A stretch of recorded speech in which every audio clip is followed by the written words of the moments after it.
June 27, 1954. What was once a normal town is now being constantly attacked by a terrifying, horrific monster.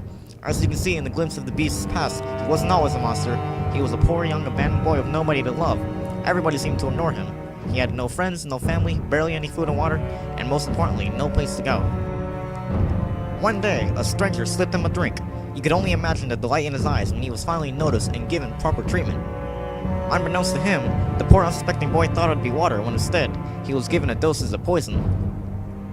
The stranger who gave him the drink is actually part of an experiment, a story I'll cover in a few moments.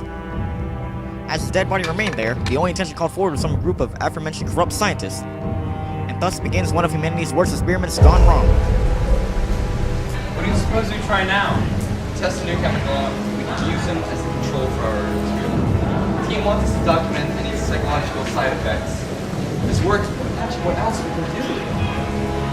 There's no way this could go wrong. What could possibly go wrong? Unfortunately, what went wrong was something that no one would ever expect. Because that night, the Gore Crusher returned back to the city. That was the name that they had given him, the Gore Crusher. And he terrorized the place. With stealth and swiftness, he would feast on anybody in his way, even a young couple enjoying a romantic night. He would tear at his victims' faces with his sharp claws.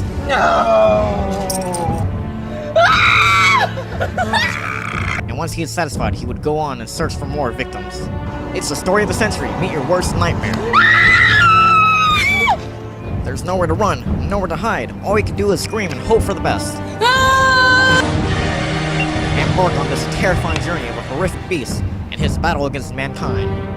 I hope you don't plan on sleeping tonight, because he is the one and only Gore Crusher.